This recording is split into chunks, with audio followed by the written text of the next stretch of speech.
मेरे सैया सुपरस्टार, मेरे सैया सुपरस्टार, मैं फैन हुई उनकी, मेरे सैया सुपरस्टार। कैसी लग रही हूँ मैं?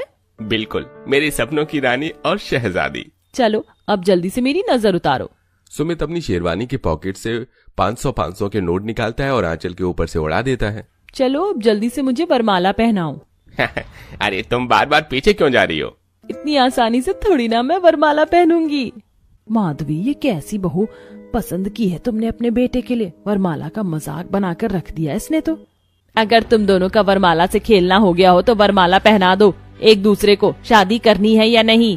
अपनी माँ सास के चिल्लाने पर जल्दी से एक दूसरे को वरमाला पहनाते हैं, जिसके बाद आंचल सुमित के फोरहेड पर किस करती है, जिसे देख शादी में आए सभी लोग मुंह पर हाथ रख लेते हैं। हे भगवान, कितनी बेशर्म लड़की है ये, तौबा तौबा। अब माधवी कैसे किसी को बताती कि ये पसंद उसकी नहीं बल्कि उसके बेटे सुमित की पसंद थी। सुमित और रेचल की वरमाला के बाद अब बारी आती है सुमित के बड़े भाई राघव और आंचल की जिठानी पूनम की वरमाला की। पूनम सादगी भरी तरीके से अपने पति को वरमाला पहनाती है और अपने संस्कारों को याद रखते हुए अपने पति के पैर छूती है। ये होती है अरेंज मैरिज वाली बहुएं। काश मैं अपने छोटे बेटे के लिए भी ऐसी ही बहू लेकर आ पाती। शादी की सारी रस्में खत्म हो जाने के बाद माधवी अपनी दोनों बहुओं के साथ घर आ जाती है और उनका गृह प्रवेश करती है। जहां अरेंज मैरिज वाली जेठानी सबके सामने घूंघट ओढ़कर खड़ी होती है, वहीं लव मैरिज वाली देवरानी घूंघट से इरिटेट होकर सबके सामने अपने आप का घूंघट उठा देती है। इस घूंघट में तो मेरा दम घुट रहा है। वैसे सुमित डार्लिंग, तुमने तो कहा था कि हम लोग शादी के नेक्स्ट डे ही हनीमून पर चलेंगे, तो बताओ कहाँ की टिकट्स बुक करवाई हैं तुमने? मनाली या शिमला की? घर आए सारे मेहमान रेचल की बातों से गुस्सा होकर वहां से चले जाते हैं। इसीलिए मैं कह रही थी कि लव मैरिज वाली लड़की, मतलब देख लिया तूने अब इसका नतीजा। अरे माँ, आप तो जानती हैं कि आंचल थोड़ी मॉडर्न टाइप की है, धीरे धीरे वो सब समझ जाएगी। तू और तेरी मॉडर्न लुगाई। वैसे तुम दोनों को पता है ना कि कल तुम्हारी पहली रसोई की रस्म है। माँ जी, मैं तो अपनी पहली रसोई की रस्म के लिए बहुत ज्यादा उत्साहित हो रही हूँ। वैसे आंचल बहू, तुझे खाना बनाना आता है या बस ऐसी बेशर्मी वाली बातें करनी है? माँ जी, मुझे सब आता है बनाना। आंचल घबराते हुए अपने कमरे में जाती है और जल्दी से अपनी माँ को कॉल करती है। मैंने तो तुझे पहले ही कहा था खाना बनाना सीख ले। देखा माँ की बात ना मानने का नतीजा। देख बेटा, एक तो तू उस घर की छोटी बहू है और साथ में लव मैरिज करके गई है, इसलिए तुझे अपना पलड़ा थोड़ा भारी करना पड़ेगा। अगर तेरी सास को ये पता चल गया कि तुझे खाना बनाना नहीं आता तो वो सारा प्यार तेरी जेठानी को करेगी। कुछ भी करके तुझे अच्छा खाना बनाना ही पड़ेगा। अपनी माँ की बात सुन आंचल और ज्यादा परेशान हो जाती है और रात भर ठीक से सो नहीं पाती। अरे तुम रात को ठीक से सोई नहीं थी? सब ठीक तो है ना? मुझे खाना बनाना नहीं आता। अब मैं अपनी रसोई की रस्म में क्या बनाऊंगी? क्या? लेकिन तुम तो शादी से पहले मेरे लिए इतना अच्छा अच्छा खाना बना कर लाती थी। अरे वो तो सब मैं माँ से बनवाती थी। क्या? खैर छोड़ो, अब मैं कर ही क्या सकता हूँ। तुम माँ को जाकर सारी बात बता दो। नहीं नहीं नहीं, वो तो मुझे पहले से ही लव मैरिज की वजह से पसंद नहीं करती। अगर मैंने उन्हें बता दिया कि मुझे खाना बनाना नहीं आता तो वो तो मुझे घर से ही निकाल देंगी। आंचल घबराते हुए अपनी जेठानी के साथ किचन में जा रही होती है कि तभी किचन के सिंक का नल टूट गया है। सारा किचन पानी से भर गया है। इसका मतलब मुझे पहली रसोई नहीं करनी पड़ेगी। ये मैं बच गई। तुम दोनों टेंशन मत लो। स्टोर रूम में एक और गैस रखी हुई है। तुम दोनों अपनी गैस अपने कमरे में ले जाओ और आराम से खाना बनाना। आंचल की खुशी को 2 मिनट नहीं लगता गम में बदलते हुए दोनों देवरानी जेठानी गैस सिलेंडर लेकर अपने कमरे में जाती हैं। खाने में दम आलू, पुलाव, पालक, पनीर, मिक्स वेज और माँ जी को कढ़ी पसंद है तो कढ़ी बना दूंगी और साथ में लच्छेदार पराठे और मीठे में खीर और मूंग दाल का हलवा बना दूंगी। हे भगवान, 10 मिनट से गैस जलाने की कोशिश करी हूँ लेकिन गैस जल क्यों नहीं रही? ये लाइटर खराब तो नहीं हो गया? मैं तो नमक लाना ही भूल गई। आंचल से ले आती हूँ। पूनम जैसे ही नमक लेने के लिए अपनी लव मैरिज वाली देवरानी के कमरे में जाती है तो देखती है कि आंचल ने अभी तक गैस ही नहीं जलाई है। ये क्या आंचल, मेरी एक सब्जी बनने वाली और तुमने अभी तक गैस ही नहीं जलाई? क्या करूं, ये गैस जलने का नाम ही नहीं ले रही। कितनी देर से कोशिश कर रही हूँ। पूनम देखती है कि सिलेंडर ऑफ है जिसके चलते गैस नहीं जल रही है। पूनम सिलेंडर ऑन करके गैस जलाती है और नमक लेकर वापस अपने कमरे में आ जाती है। ये आटा इतना चिपचिपा क्यों हो रहा है? पूरा हाथों से चिपक गया है। आंचल बड़ी मुश्किल से दोनों हाथों से आटा गूंथ कर टेढ़ी मेढ़ी पूड़ियां बेलती है। आंचल कढ़ाई के काफी ऊपर से गरम गरम तेल में पूरियां कढ़ाई में छोड़ती है, जिससे तेल की कुछ छींटें आंचल के हाथों पर आ जाती हैं। मेरा हाथ आखिरकार, ये पहली रसोई की रस्म किसने बनाई है? मेरी तो हालत खराब हो गई है इसमें। चलो सब्जी तो सारी बन गई, अब जल्दी से सबके लिए खीर और हलवा बना देती हूँ। अरे वाह भाभी, खुशबू तो बहुत बढ़िया आ रही है। क्या क्या बन रहा है आज?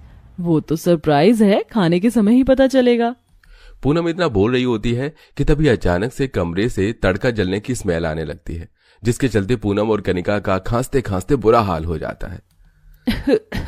इतना खतरनाक तड़का किसने लगाया? मुझे तो सांस ही नहीं ली जा रही।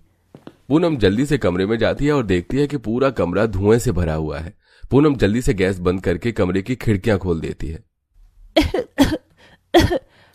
तुम्हें खाना बनाना आता भी है या नहीं?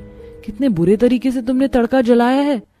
मेरी फ्रेंड का कॉल आ गया था, इसलिए मैंने तड़के पर ध्यान नहीं दिया। सॉरी, अब से मैं ध्यान रखूंगी। पूनम वापस अपने कमरे में आती है और अपनी पहली रसोई का खाना बनाने लगती है। वहीं आंचल कुकर में सारे मसाले और सब्जी डाल दिया, अब बस सीटी लग जाए फिर सब्जी बन जाएगी। आंचल कुकर में बिना पानी डाले उसे गैस पर रख देती है, जिसके चलते कुकर में बिना पानी के प्रेशर बनता रहता है और 2 सीटियों के बाद ही अचानक कुकर फट जाता है और सारे कमरे में चारों तरफ सब्जी ही सब्जी होती है। कुकर फटने की आवाज से पूनम भागी भागी आंचल के कमरे में आती है। हे भगवान आंचल, ये कुकर कैसे फटा? तुम ठीक तो हो ना?